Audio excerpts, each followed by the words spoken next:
le parenchyme ganglionnaire. Alors, un petit rappel sur la différenciation B et T. Donc, je viens de vous le dire que le ganglion, en hématopathologie, les lymphomes hodgkiniens sont classés en B et T. Selon le degré de différenciation, ce qui est bien, c'est qu'en hématopathologie et le type de lymphome. Donc voilà, donc il faut connaître un peu un rappel sur la différenciation des lymphocytes B et T. Donc, nous avons d'abord les cellules naïves qui se développent au niveau de la moelle, qui va après migrer dans les tissus lymphoïdes périphériques, où elle va maturer quand elle sera en contact avec l'antigène. Elle aura à sa surface par la suite des plasmocytes. Et ces cellules vont tout d'abord aller dans le centre là, que je vous remontre là, le ganglion, qui est constitué ici d'un centre folliculaire, d'une zone du manteau et d'une zone marginale. Voilà, la centre germinatif ici, il est clair, il est d'aspect clair. Donc voilà, ici, il va se transformer en centroblaste, en contact l'antigène de centrocyte, centroblaste, et il sera, bien sûr, il va se différencier dans les zones périfolliculaires en plasmocytes, et par la suite, il pourra mourir au niveau du centre germinatif. Donc, en fonction de ces zones, nous avons plusieurs types de manteaux, de lymphomes. Ceux qui naissent du centre germinatif, comme le lymphome B folliculaire, également le lymphome de Hodgkin, et ceux qui naissent de la zone du manteau. Nous avons les lymphomes à cellules du manteau, lymphoïde B, et ceux qui sont post-germinatifs, ceux qui naissent de la zone marginale. Nous avons ceux de la zone marginale, le Waldenstrom, c'est le lymphoplasmocytaire, et également une partie des lymphomes B à grandes cellules. Quant aux lymphocytes T, vous savez, ils vont dans les organes lymphoïdes périphériques, donc où ils vont se différencier selon le TCR, en NK, T gamma delta, et bien sûr, ils vont et d'autres T et d'autres T, plusieurs types de T en fait, qui vont se transformer ou en T CD4 mémoire et effectrice, ou bien en cellules CD8 effectrices. Alors, sur le plan clinique, je ne vais pas m'attarder là-dessus parce que l'année prochaine, vous allez faire l'hématologie et que ils vont vous attarder là-dessus. Le patient va venir chez vous pour un syndrome tumoral superficiel ou profond. Qu'est-ce que ça veut dire? Ça veut dire qu'il aura des ganglions, des adénopathies au niveau superficiel, par exemple au niveau du cou, ou profonde au niveau de l'abdomen. Ils vont avoir aussi un élargissement du médiastin, et il va avoir des fièvres, signes généraux. Il va vous dire que j'ai une fièvre non expliquée qui évolue plus de 7 jours, qu'il a maigri, qu'il présente des sueurs, et qu'il présente un syndrome inflammatoire inexpliqué, et que même si vous lui faites les LDH sont élevés. Là, vous allez trouver aussi qu'il a une grosse rate. Ça, c'est au cas où il y a une atteinte ganglionnaire. Et s'il y a une atteinte extraganglionnaire, puisque l'atteinte ganglionnaire est la plus fréquente que l'extraganglionnaire, il y aura la symptomatologie selon l'organe atteint. Si l'organe atteint, c'est l'estomac, d'ailleurs c'est le plus fréquent des localisations extraganglionnaires des lymphomes. Donc, si c'est l'estomac, il aura des troubles digestifs. Si c'est l'ORL, il aura une symptomatologie ORL. Vous comprenez? Donc voilà, selon le siège, il aura une symptomatologie selon le siège extraganglionnaire. Alors, l'étude anatomopathologique, quel est son rôle? Quel est le rôle de l'anapathe et du pathologiste et de pathologiste parce que ça fait partie d'une spécialité en anapath qui s'appelle l'hémopathologie. Elle affirme le diagnostic. Donc, je vous ai dit tout à l'heure en introduction que c'est le diagnostic, c'est anatomopathologie fait partie. Et c'est juste une partie du diagnostic. D'abord clinique, anapath, cytogénétique, immunohistochimique, moléculaire. Donc, l'anapath, elle va affirmer le diagnostic, elle va classer le lymphome selon son origine, c'est-à-dire B, T ou NK. On va établir le pronostic grâce à des marqueurs immunohistochimiques et ainsi guider la thérapeutique, parce que chaque lymphome a une thérapeutique différente, parce qu'il y a des lymphomes indolents, donc ils ont une chimiothérapie plus ou moins agressive que les lymphomes agressifs qui ont une chimiothérapie plutôt dure. Et on peut mettre en anapath de façon indirecte la présence d'altérations chromosomiques, comme là par exemple ALK ou la cycline D1. Par exemple, la cycline D1 qui est amplifiée au niveau du lymphome à cellules du manteau. Donc, on va éviter, par exemple, de réaliser une cytogénétique qui est coûteuse par rapport à l'immunohistochimie. On fait ce marqueur cycline D1, il sera positif, il sera exprimé dans le tissu tumoral, et on évitera de faire une cytogénétique qui est plutôt coûteuse. Également, ALK, qui est aussi une thérapeutique ciblée. Comment on fait, par quels moyens on fait le diagnostic, nous les anapathes? Par une biopsie, voilà, qu'elle soit ganglionnaire, ou bien, et nous préférons bien sûr toujours un ganglion entier, ou bien, pour les autres localisations extraganglionnaires, on fera bien sûr des biopsies selon la localisation. S'il a des troubles digestifs, quand en endoscopie, le patient fait des troubles digestifs, qu'est-ce qu'on va faire? On va, je répète l'explication de ALK et cycline D1. Oui, oui, bien sûr.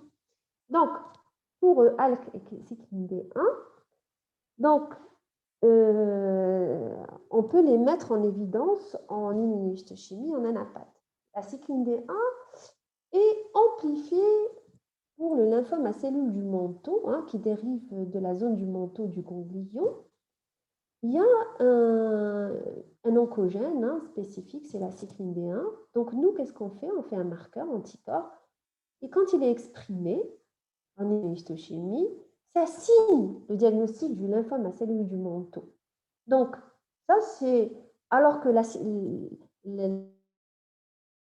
la vérification directe, c'est cytogénétique. La cytogénétique va montrer que effectivement, il y a amplification de la cycline D1. Mais nous, déjà, on évitera un coût de réaliser une cytogénétique aux patients qui est coûteuse par rapport à l'immunohistochimie en anapath, et on fera la cycline D1, et puis voilà, elle sera positive, on dira lymphome à cellules du manteau, voilà, tout simplement. Donc, concernant, donc je vous ai dit, donc je continue pour le diagnostic, les moyens diagnostiques, c'est les biopsies, donc c'est un petit fragment, la biopsie, c'était le premier cours en anapath. La biopsie, on aura des autres localisations. Si le patient a des troubles digestifs et qu'à l'endoscopie, en fibroscopie, le gastro-entérologue va suspecter un lymphome digestif, il va faire une biopsie. S'il y a au niveau de la sphère ORL, on fait une biopsie. Voilà, une biopsie selon l'organe atteint. Voilà.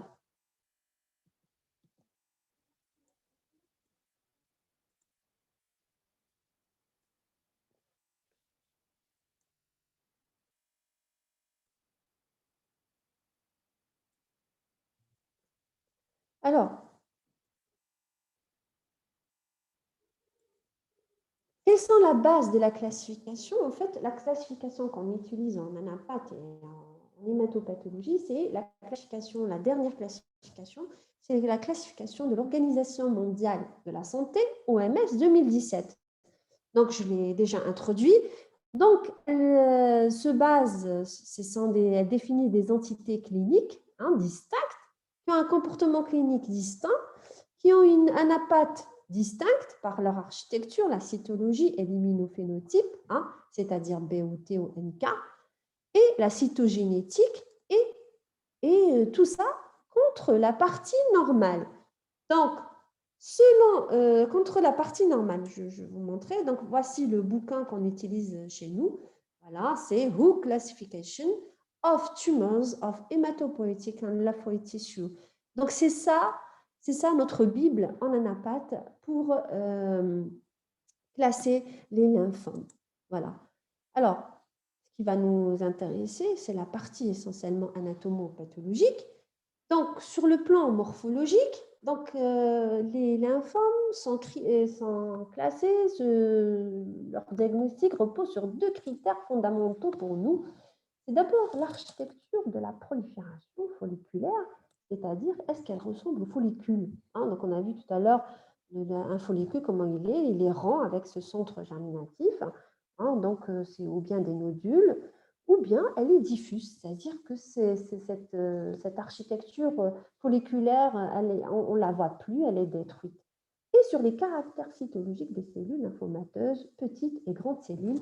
Pourquoi? Parce que tout simplement, on va dire, les lymphomes B, essentiellement, sont classés en lymphome B à petites cellules et lymphome B à grandes cellules. Donc, vous voyez, ça, c'est des critères de diagnostic anatomopathologique. Donc, je répète, l'architecture nodulaire ou diffuse et les caractères cytologiques des cellules lymphomateuses, petites ou grandes.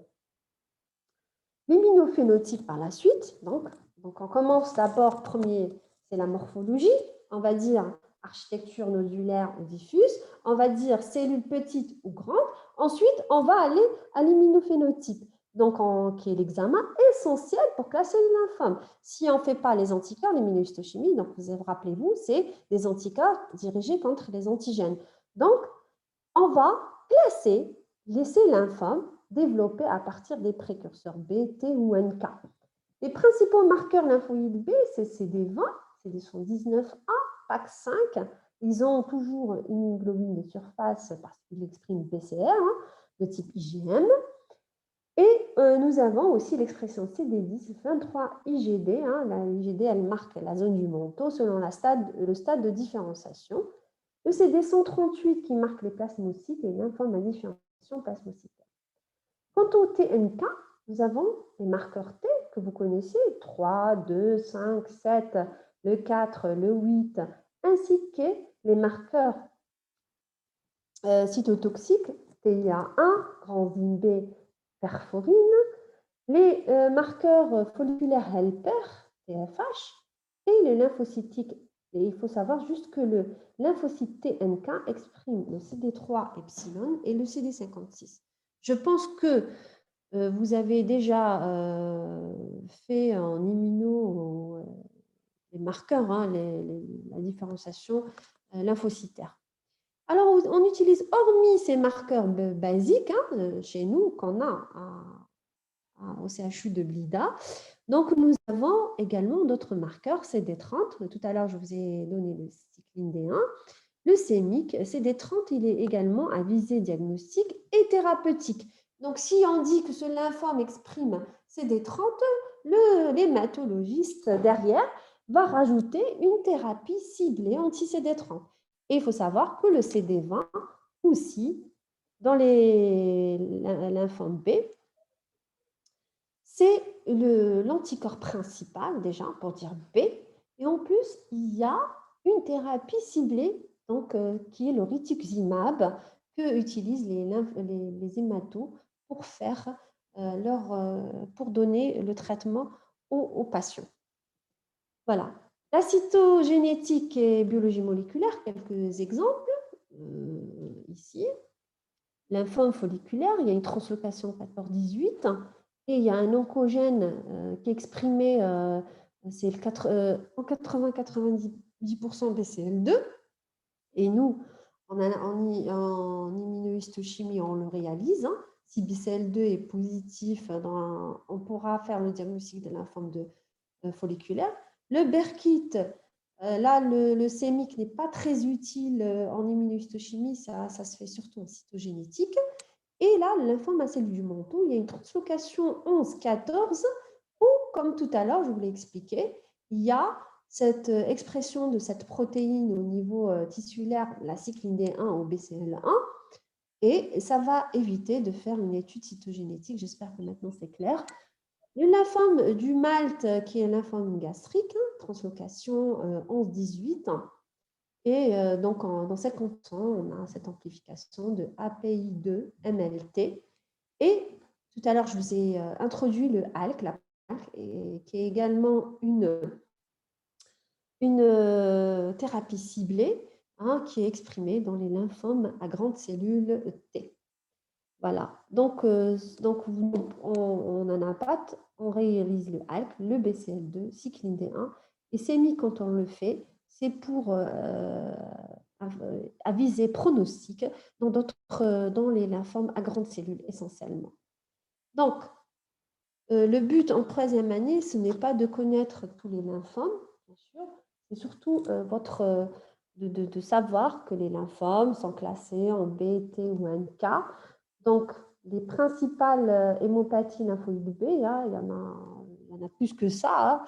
Donc, nous avons les lymphomes B indolents, qui sont surtout des lymphomes à petites cellules. Nous avons le lymphome lymphocytique, qui est la leucémie lymphoïde chronique. Le lymphome lymphoplasmocytaire, c'est maladie de Waldenström. Le lymphome folliculaire, le lymphome de la zone marginale MALT. Donc, MALT, qui signifie que c'est situé au niveau des tissus où il y a le tissu de Malte, comme le digestif, le poumon, etc. Et nous avons les lymphomes B agressifs, qui sont lymphome B diffus à grande cellule, lymphome de Burkitt et lymphome à cellules du manteau. Même si le lymphome à cellules du manteau est un lymphome à petites cellules, il reste agressif sur le plan clinique. Donc voilà, ici, un centre germinatif et centriculaire. Et là, cette zone sombre, zone du manteau, et là, la zone marginale. Donc, vous avez des lymphomes qui vont naître de ce centre germinatif et qui vont exprimer un phénotype centrogerminatif. Et vous avez des lymphomes qui vont naître de la zone du manteau. Ils ont un phénotype manteau. Et ceux qui naissent de la zone marginale, ils auront un phénotype marginal. Donc, c'est pour ça que c'est la contrepartie, c'est la base de la classification. La contrepartie, c'est ce qui est bien en hématopathologie, c'est que la physiologie normale reflète la contrepartie tumorale. Voilà. Donc, un phénotype d'un ganglion normal. Donc, un ganglion normal, ici, il va marquer tout le follicule lymphoïde qui est là. C'est des follicules, des nodules là. Donc, je reviens. Vous voyez, ça, c'est un follicule. On dit nodule. Donc, rappelez-vous, pour classer les lymphomes, on dit architecture folliculaire ou diffuse pour faire le diagnostic. Le BCL2, il n'est pas marqué au niveau du centre germinatif.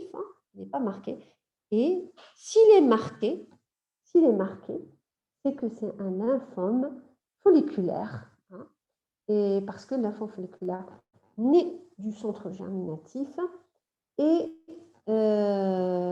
rappelez-vous, ce gène est amplifié dans le BCL2, dans le lymphome folliculaire. Le CD23, c'est un marqueur des cellules folliculaires dendritiques. C'est des cellules macrophagiques helper qui sont situées au niveau du centre germinatif. Et nous avons les CD3 qui marquent les lymphocytes T du para-interfolliculaire. Le CD10 et BCL6 sont des marqueurs du centre germinatif. Voilà. Je vais vous donner l'exemple du lymphome B diffus à grande cellule.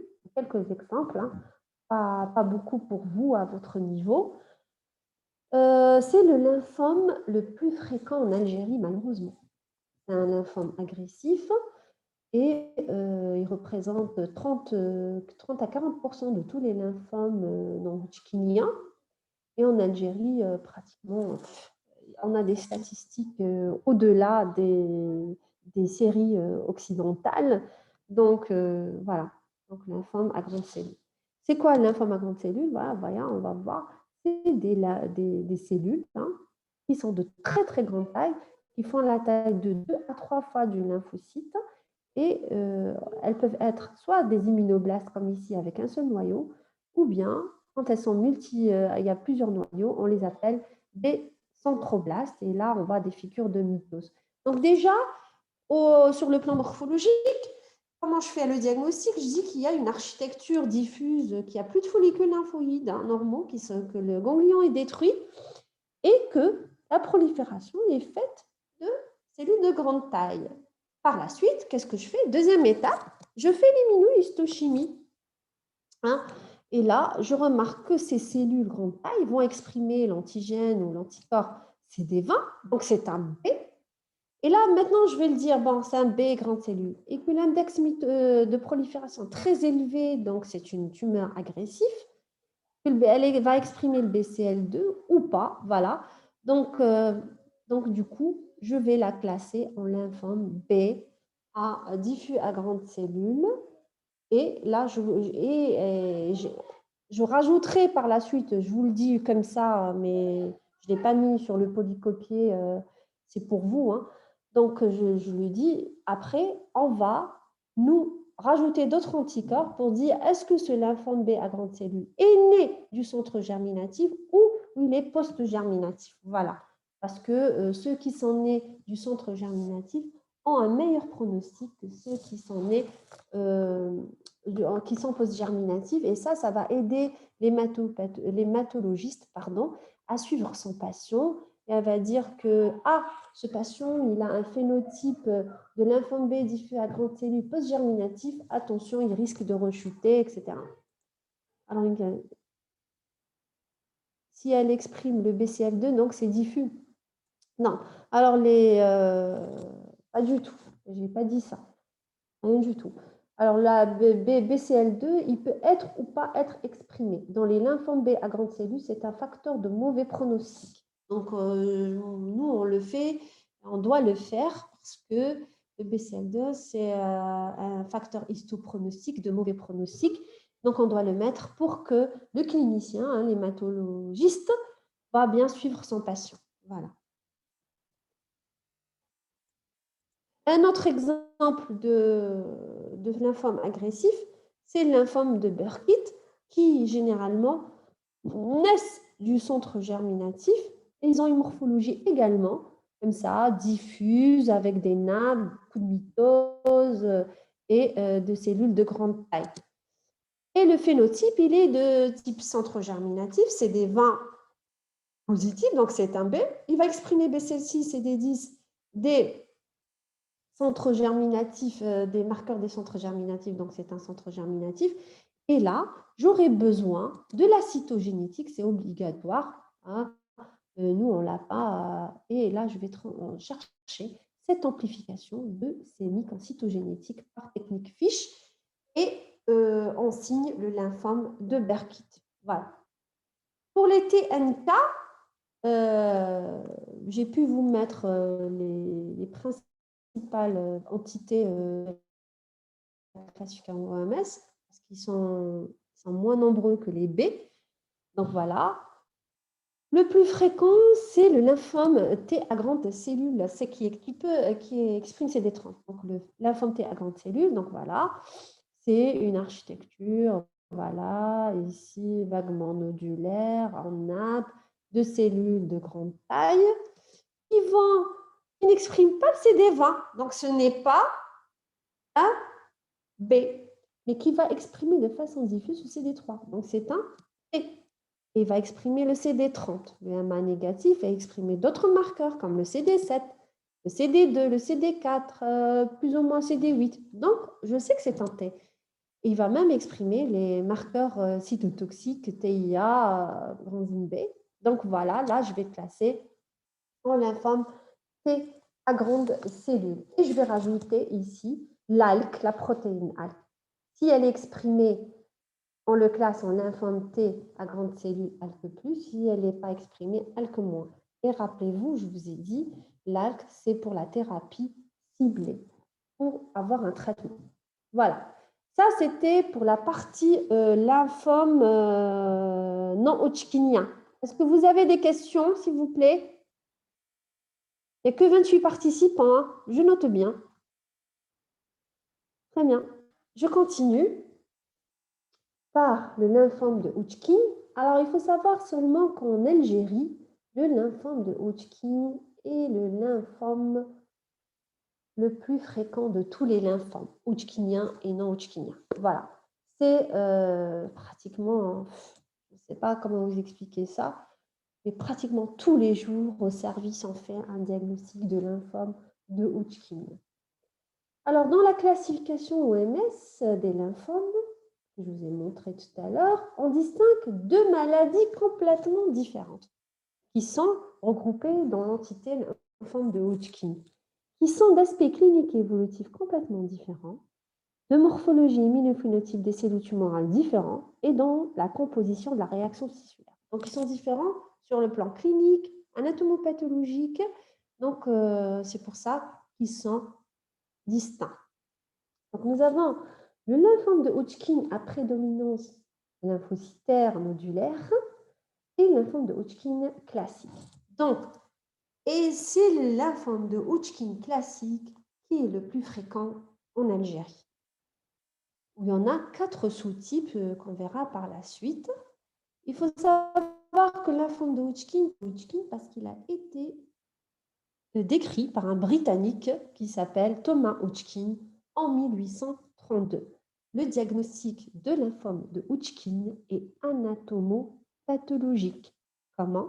Par biopsie ganglionnaire et selon le siège aussi, médiastinal, enfin c'est le plus fréquent après, ou biopsie exérèse du ganglion. Donc on fait le prélèvement et on fait, nous, le diagnostic anatomopathologique. On va commencer par le plus fréquent, c'est lymphome de Hodgkin classique, puisqu'il représente 95% des lymphomes hodgkiniens et 30% des lymphomes ganglionnaires.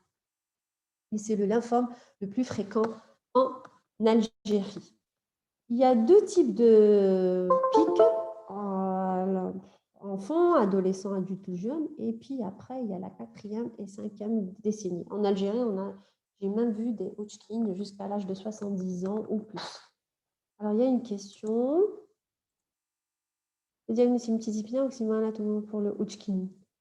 Oui, il peut être multidisciplinaire, mais il est essentiellement anatomopathologique.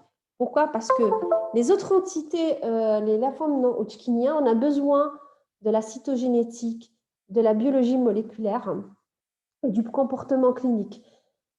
Contrairement au lymphome de Hodgkin, il est enfin, on va dire 80% anatomopathologique. Voilà, tout simplement. Voilà, parce que de plus en plus, avec les avancées de la biologie moléculaire, maintenant, toute la cancérologie actuellement et en 2021 sont classées selon le profil moléculaire.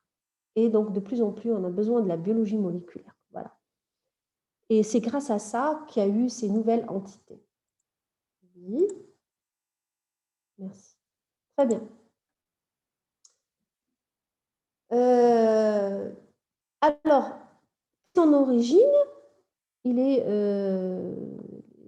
d'origine B au stade centrofolliculaire et les cellules T, hein, c'est des cellules T post-thymiques. Voilà. Alors, sa définition, elle est histologique. Voilà. Vous voyez, lymphome de Hodgkin, sa définition, elle est histologique. C'est quoi? C'est un petit nombre de cellules tumorales, qui sont les cellules de Ristenberg, cellules de Hodgkin, cellules lacunaires, on verra toutes les cellules, dans une abondante population réactionnelle polymorphe. C'est-à-dire, il y a un granulome inflammatoire riche en polynucléaires, neutrophiles essentiellement aussi, éosinophiles, plasmocytes, histiocytes, lymphocytes. Dans ce granulome inflammatoire, on va rencontrer ces cellules de Ristenberg et de Hodgkin. Voilà. Alors, Thomas, ici, on a ici cellules de Ristenberg. C'est quoi? C'est une cellule binucléée. Hein. On dit que c'est des cellules en œil de hibou. Hein. Je ne sais pas si vous arrivez à bien voir, parce que voilà, on a ce nucléole basophile rouge hein, avec un halo clair. Hein, et puis là, c'est ces deux yeux qui me regardent. Donc là, je sais que c'est des cellules de Ristenberg, là, ici à plus fort grossissement. Ici, c'est une cellule de Hodgkin. Voilà.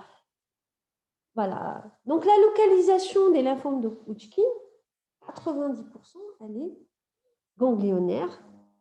C'est surtout des ganglions superficiels, axillaires, susclaviculaires, inguinaux, rarement épitrocléens, et profonds, médiastinaux, lambo-arctiques, rarement hypogastriques mésentériques. Donc, le patient va généralement jeune, hein, un enfant, un adolescent, hein, un sujet de moins de 30 ans. Moi déjà, quand je vois l'âge, 20, 23 ans, ganglion, je pense tout de suite au Hodgkin, d'autant plus qu'il est fréquent chez nous. Donc il arrive chez le clinicien ou chez le médecin, quand il va palper, il va lui trouver qu'il a un syndrome tumoral superficiel et profond. Syndrome tumoral superficiel, c'est-à-dire qu'il y a des ganglions cervico-axillaires, susclaviculaires, inguinaux, voilà, qu'on palpe superficiellement, et profond qu'on n'arrive pas à tout voir, c'est médiastin. Et on a également des localisations extraganglionnaires, rate, foie et la moelle osseuse. Généralement, les Hodgkin ont souvent une splénomégalie, aussi rarement thymus amygdale, anneau de Waldeyer. Et on a aussi extension par contiguïté à partir des ganglions dans la peau, le muscle, le poumon, l'intestin. Voilà. Quand ils vont aller là-bas, on sait que que le ganglion déjà est atteint. Donc, j'ai déjà parlé de la clinique, donc syndrome tumoral superficiel et profond, avec un médiastin large, une grosse opacité médiastinale qui peut donner un syndrome cave et que les patients n'arrivent même pas à respirer. Et puis, les patients arrivent chez vous, ils vont vous dire qu'ils ont une température élevée, sans étiologie, hein, depuis 8 jours, avec un amaigrissement, comme pour les lymphomes non hodgkiniens, des sueurs nocturnes abondantes. Et vous avez une biologie qui va avec, très perturbée.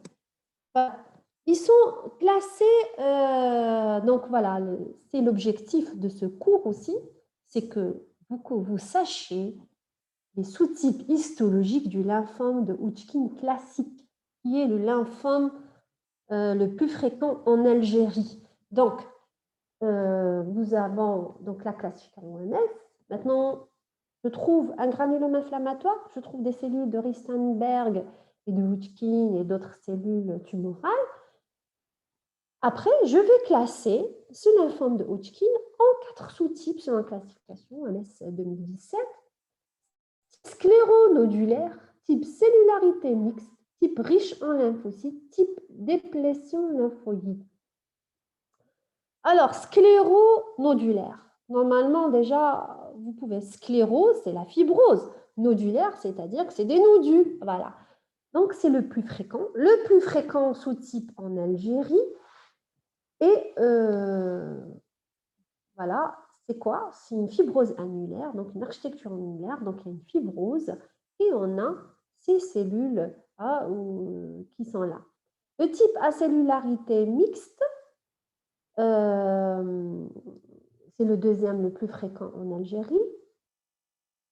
Il est très fréquent aussi chez les personnes VIH+, hein, et il est souvent associé à l'EBV. Le scléronodulaire aussi associé à l'EBV, mais moins fréquemment le scléro-acellularité mixte.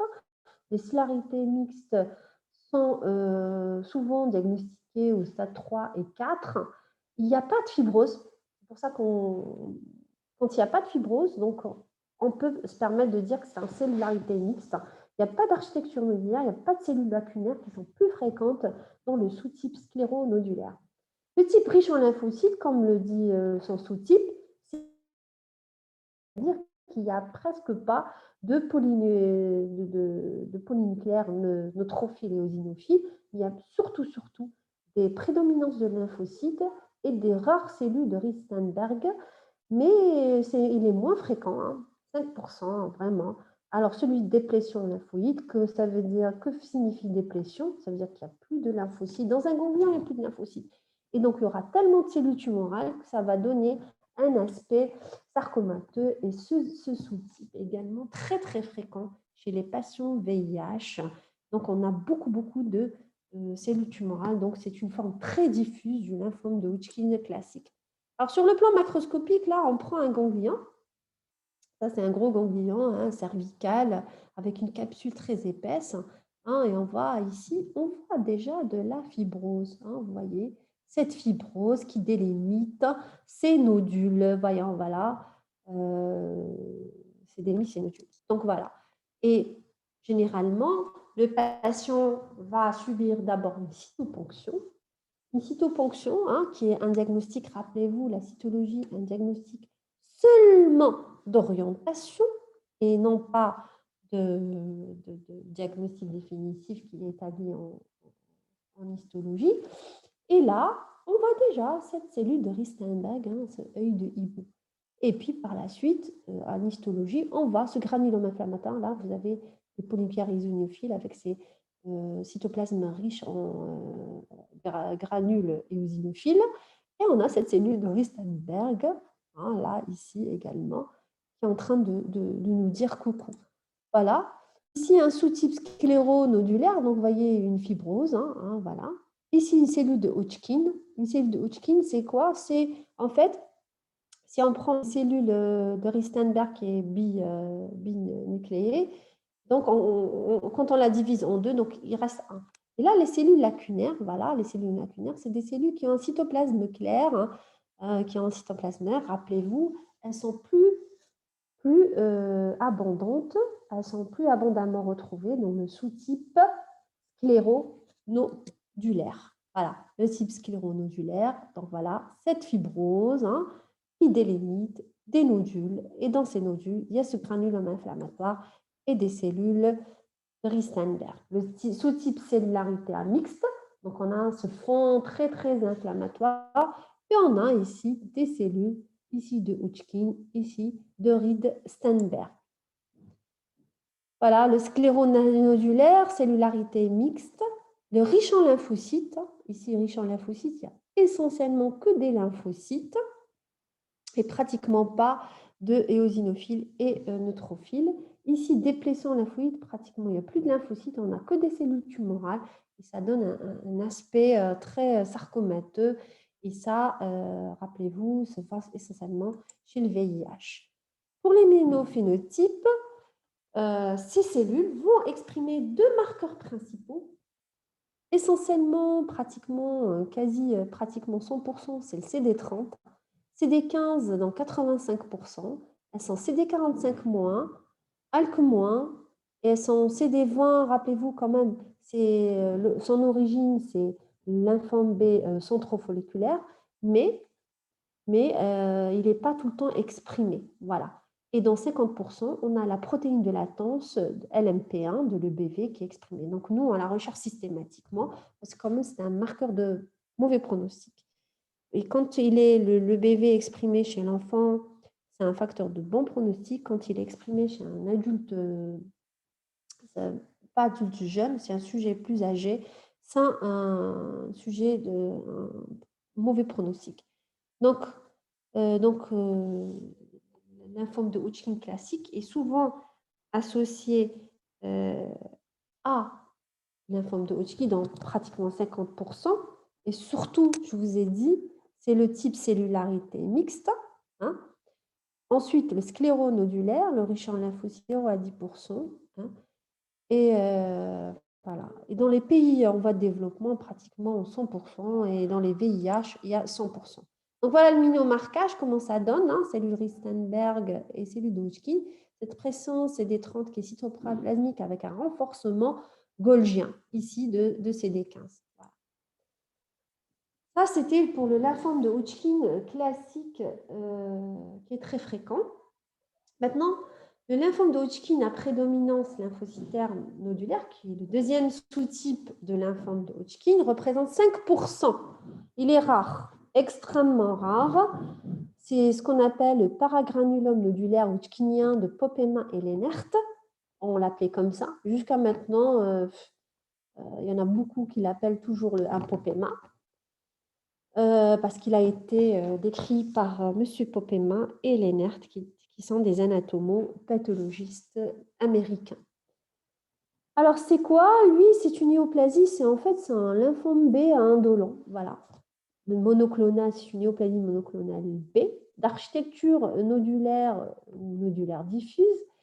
Et lui, il est caractérisé par la prolifération de cellules de type popcorn, qu'on appelle popcorn, qui sont dispersées sur un fond de petits lymphocytes. Il est surtout de siège ganglionnaire. Et on a aussi des atteintes spléniques, médulaires, osseuses et médiastinales, mais elles sont extrêmement rares. Généralement, se voit chez le sujet entre 30 et 50 ans avec une prédominance masculine. Et comme il est de bon pronostic, il est souvent diagnostiqué à un stade localisé 1 ou 2, donc son évolution est très bonne. Elle est lente, sauf que, bon, parfois, elle est émaillée de rechutes et elle peut se transformer en lymphome à grande cellule B si on ne le traite pas, bien sûr. Donc, l'origine, donc, ces cellules B centrofolliculaires. Donc, on aura un ganglion avec une architecture totalement détruite, avec des macronodules, ce qu'on appelle un aspect muté. Et nous aurons des cellules d'abord non tumorales, donc on a des immunoblastes, des anthroblastes, des cellules dendritiques, des cellules épithéloïdes, des histiocytes, petits lymphocytes, et surtout pas de polynucléaires neutrophiles ou eosinophiles, contrairement au lymphome de Hodgkin classique. Et on aura dans ces nodules ces cellules de type concorde qui ont des noyaux plurilobatés. Et comme c'est un phénotype B, donc elles vont exprimer le CD20, CD79 qui sont les marqueurs B. Comme elles sont d'origine centrogerminative, elles vont exprimer également le BCL6 et elles sont CD45 positifs. Elles peuvent, et pour faire le diagnostic différentiel avec, elles ne sont pas dues à EBV et elles sont négatives au CD30, CD15 dans la majorité des cas. Donc voilà, c'est ça les cellules de popcorn. Popcorn, pourquoi on dit comme les popcorn. Donc elles ont ces cellules qui sont multilobées. Voilà. Elles vont exprimer le CD20, le CD79, elles sont CD15 un mois et elles ont un fond où il y a une couronne riche autour qui est CD57+. Alors, que ce soit je termine par le bilan d'extension des lymphomes, qu'elle soit le lymphome de Hodgkin ou le lymphome de Hodgkinien, on a un clinique qui est la classification d'un arbore modifié. Donc, c'est comme ça qu'on stade les lymphomes en général. Donc, le stade 1, il y a un seul groupe ganglionnaire atteint, une seule structure lymphoïde, rate, anneau de Valdeyer. Le stade 2, deux ou plusieurs groupes. 3, en 3, 1 et 2, c'est atteinte sous-diaphragmatique limitée à la rate. Et le 2, c'est atteinte des ganglions latéraux aortiques. Et stade 4, ganglionnaire, contigu viscéral. Donc, voilà, ici comme voilà, atteinte de la rate, etc. Dans le stade. Puis on rajoute E, envahissement d'un viscère à partir d'un site ganglionnaire contigu. S, atteinte A, absence de signes d'évolution clinique. Et B, donc c'est la présence des signes B. C'est les signes, c'est quoi? C'est la fièvre, la perte de poids, et voilà. Et les sueurs nocturnes. Voilà, j'ai terminé le cours des lymphomes. Est-ce que vous avez des questions? Madame, donc le lymphome hodgkinien après domicile peut se transformer en lymphome hodgkinien à grande cellule B. Oui, bravo. Franchement, bravo. Oui, tout à fait. Comme c'est déjà un lymphome B indolent d'origine centrofolliculaire qui exprime les marqueurs B, et il va se transformer, si on ne le traite pas, en lymphome à grande cellule. Voilà, c'est ça le GFP, voilà. C'est ça le risque. En tout cas, bravo, vous avez bien suivi le cours. D'autres questions?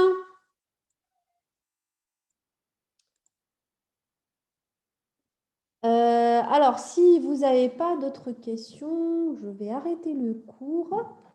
Donc, le prochain cours, ce sera lundi en présentiel toujours avec moi. Et on terminera les conférences mercredi avec le docteur Garni. prochain, toujours en présentiel à votre demande. Et après les vacances, je pense que votre collègue Abdelrahman, qui est adorable et qui vous a envoyé le programme des TP, Inch'Allah, on va commencer les TP. J'afficherai lundi à ma venue à la fac les groupes que j'ai fait. Donc, j'ai réalisé 22 groupes de 24 étudiants. Et s'il vous plaît, venez avec vos masques. Ça, j'ai oublié de le noter. C'est obligatoire, le port de masque est obligatoire. Pour le TP, donc il va regrouper pratiquement les 3 TP, donc un aspect macroscopique et des projections de cas réels et les plus fréquents que vous allez, qui sont pour un futur généraliste très important. Voilà. Ça, c'était notre choix. Madame, s'il vous plaît, le TP noté veut Madame, dire qu'il... Oui. Oui. madame, Oui, il sera noté. oui, les TP, il y aura des questions TP à l'examen. Voilà. Et vous aurez un fascicule de TP, On Inch'Allah. doit apprendre tous les cours, madame. On doit apprendre les cours. Oui, oui, oui, tout à fait. Puisque c'est malheureusement, c'est un seul examen qui va regrouper tous les cours. Vous avez 60 QCM de 1h30, dont 10 sur le TP. Voilà.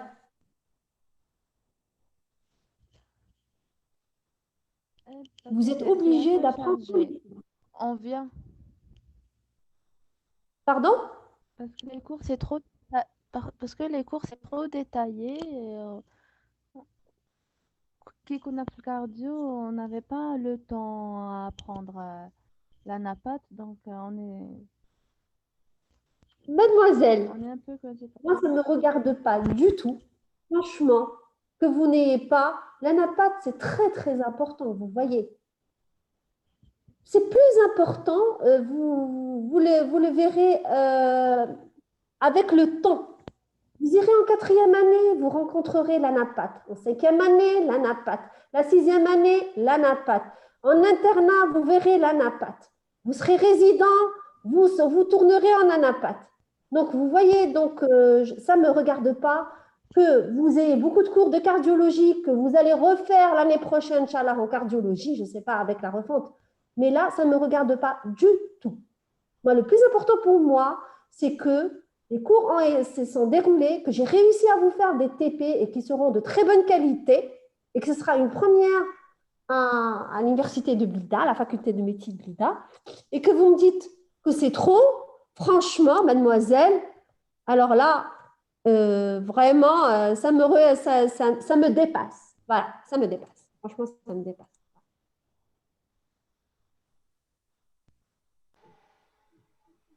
Oh, madame, vraiment, يعطيك الصحة pour vos efforts, hein. Madame, c'est ça, c'est son avis, hein. C'est pas, l'avis تاعها ne représente pas du. Ben oui, parce que franchement, de dire que c'est trop, vous voulez que je vous oriente. En plus, je vais vous faire des séances de révision. Donc, la première semaine, donc je vais programmer ça avec Abdelrahman. Mais alors, vous arrêtez. Franchement, je ne peux pas vous orienter, vous dire faites tel cours, faites pas tel cours. Tout est important en anatomie, pathologie. Ça, c'est clair et net. C'est la base, c'est la base de la médecine. Voilà. Je l'ai déjà dit au premier cours, je ne vais pas le répéter. Voilà, c'est clair et net. La quatrième année, vous ferez de l'anapathe en gastro, en pneumo, vous ferez toujours de l'anapathe. Ça, c'est clair. Elle ne vous quittera jamais, l'anapathe, toute votre vie, à moins que vous restiez généraliste. C'est clair et net. Voilà. Bon, je vous remercie. À bientôt. Merci, madame. S'il vous plaît, envoyez-moi le site de ce cours. Oui, bien sûr. Merci. Au revoir.